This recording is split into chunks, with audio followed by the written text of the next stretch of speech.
Thank you, Aaron. Hello, England, and hello to anyone also tuning in from here in so-called Canada, where I am, and elsewhere. Is my sound okay? Can you hear me okay? Thank you. Okay, good. Again, thank you, Aaron Kent. Thank you. Not just for like seeing some value in my work, but again, for the gift of your friendship. Um, there are others to whom I owe my thanks, and I think they know who they are and hopefully how I feel. Um, I would like to offer one other acknowledgement. Um, to do so, I'd like to just invite us all here to really think about what it is that's happening when the colonial enterprise is kind of located as a moment in history, something that's long since passed. This little book of mine reckons with, amongst other things, being a post-colonial product, as I am. Both sets of my grandparents were born colonized subjects. And the consequences of this are evident in the minds and the bodies of their every descendant. And this moment we're all living in now stands on the back of a colonial past. And on this, we can all hopefully agree. But for many people, that past, is still standing on them in the present, in subtle internal ways, but also in explicit, structural, policy-driven, and bloody ways.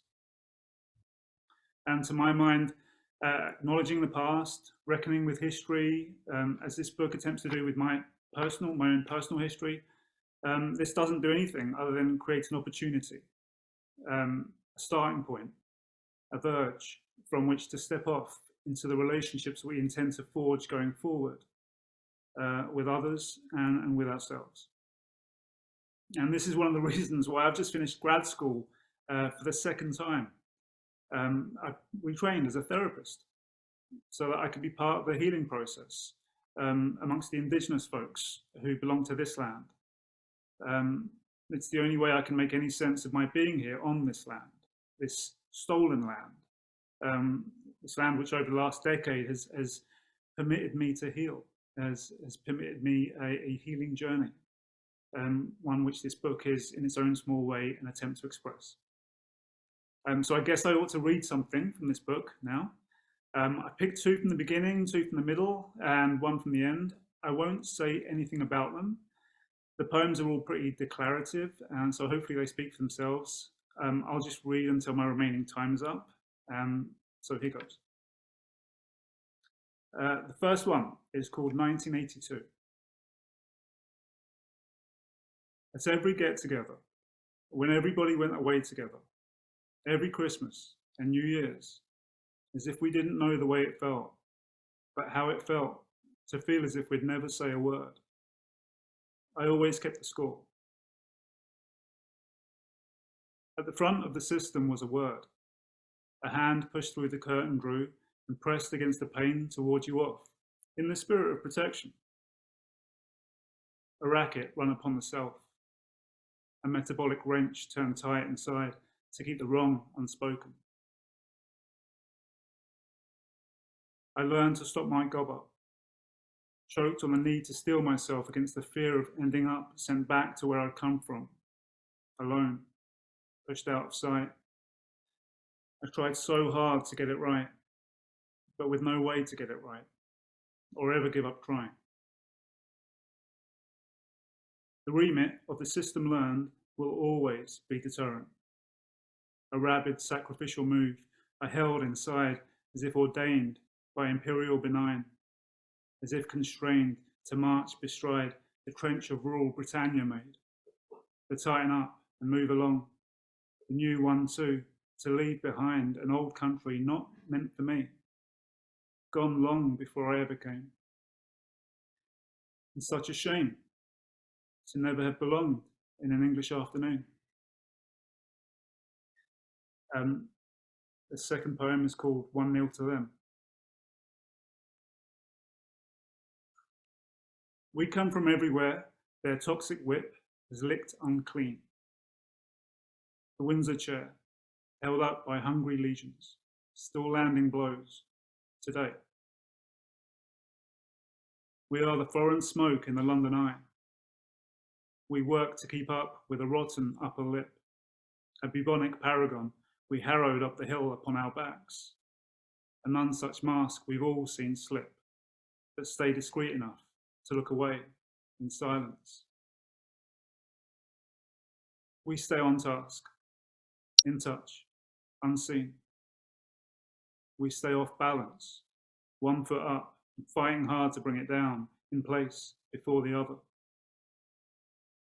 The thrill we feel is in the hope of one day ending any need to hope or get ahead. Not to get there first, but just ahead.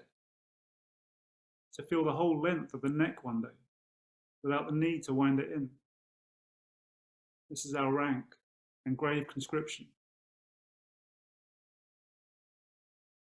The lizard smiles as we get in line to have a sass instilled in us, provided on the public health, a general anaesthetic, a wondrous aesthetic of apparent wealth, a guarantor of every breath we give for all their cause as it escapes our bodies. And there it is, 1-0 to them, without a strike on goal. The toll it takes for us to pass. We cape in gratitude from behind the glass and blink dumbfounded as the metropolitan disease contracts us. Its practice ease sends us off in rhythm every day down the Piccadilly line, in visible distress. The job long done once we're cold and rocking on the tube. The hooded eyes jump to and fro between the passing windows, counting off 1, 2, 1, 2. Just time to serve. Just time to keep doing time. For having got an in, another frozen soldier in a vast exhausted army, marching at a trot and forever on its toes, declutching only in the outer travel zones. Ain't no crumb of comfort in the centre. We keep it all untouched in there. We stay in step and never stop. It feels so good as long as we remain enlisted in reaction. It takes so much from us and all to lag behind. Now I'll jump to the middle of the book. This one's called The Unfree Verses. The stove got hot just one time and was kept in mind as being hot forever. The system built itself from that first time to make a stranger of the self. They call it lost in thought for a reason. The reason being our need to look up to the frontal lobe in awe, to keep in mind the line that defines it as the lowest ceiling, to keep me here above and me down here below, asundered, and X against the question why. A little plot of feeling gone awry, an illegality, a wave of correlation describing no relation but the distance between me and reality. Please hold. I think I'm on the other line. Let me put you through. The ringer sounds like you, if a little older. No one dreams of ending up a piece of shattered glass. But here we are, all scuttling past like there were none transgressed and never a transgressor. Every window's boarded up and we're just peeking through forever. Always tense, kept on guard against transgression until it comes and we hold it off, feeling, in our hands held overhead as if we are engineered to be off-handed. The wave gets dealt with and redacted, unhanded by the strongest hand to hand it off somewhere. It goes unfelt that way. It stays unsaid and we part ways, inoculated in all the ways that we have learned to disappear. So off we go in search of cure, as if the search itself could be the cure, as if there were a cure or any ailment, but this holding off the rise that builds inside us as a wave and swells with promises to pass, but stays forever cresting, held in frost, withheld, held off, hold back, hold out, forget it. This is the unconscious reaction that dams the tributary up. Everything determined by anxiety, bearing arms against our being caught unarmed again by the ugly weight of memory. We keep ourselves at arm's length, deprived of our felt sense in preference for a glassy commonality, the painless way we have of suffering without feeling. I had the sensuality of a youthful soldier's corpse. I gave my arms. They bore, disarming. Hurt held far enough away, I could give it just enough to seem to give it up, sometimes. It got hard to breathe sometimes. For all that I could never feel, for the killing of the daily quota, the lightning burn, the lyric torn from my clenched tight, my fight for air, the fight to keep my fight forever on the down low. My voice denied its natural range to wander. These sorry little bird-like bones that held the wave after wave as if to preserve the sense of somehow being all right. These little digital hooks confined to slave for hypnotizing a held body in its endless quest for safety. The absence of any safety or repose in always serving the quest to douse and soothe the fire in the eternal question of living. These shaky little bone hooks holding fast the wave above my head as if they could forever.